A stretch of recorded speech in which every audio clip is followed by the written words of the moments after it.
Қазақ халқына пұл беріледі. Көріңіздер, хабардар болыңыздар. Сәлеметсіз бе, қымбатты көрермен, арнамызға қош келдіңіз. Сәлемде және Қазақстанда болып жатырған соңғы жаңалықтарды алғашқы қатарынан білгіңіз келсе, арнамызға жазылыңыз, лайк басуды ұмытпаңыз.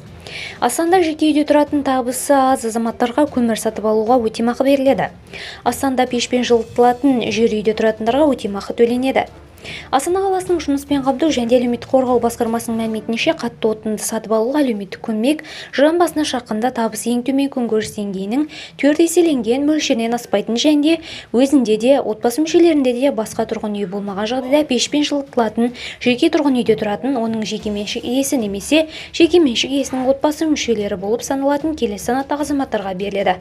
Жасы бойынша зейнеткерлерге, мүгедектігі бар адамдарға, мүгедектігі бар балаларға, әлеуметтік мәні бар аурулар бар адамдарға, көп балалы аналарға және де көп балалы отбасыларға, жетім балаларға, ата-анасының қамқорлығынсыз қалған балаларға, балалар үйлерінің түлектеріне, асыраушысынан айырылу жағдай бойынша мемлекеттік жәрдемақы алатын азаматтарға, 18 жасқа дейінгі кәмелетке толмаған балаларға, олар 23 жасқа дейін күндізгі бөлімде оқитын балалар үшін көрсетіледі.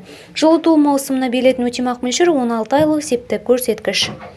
Видеомыз кеңінен таралу үшін лайк басыңыз, жақындарыңызға таратуды ұмытпаңыз.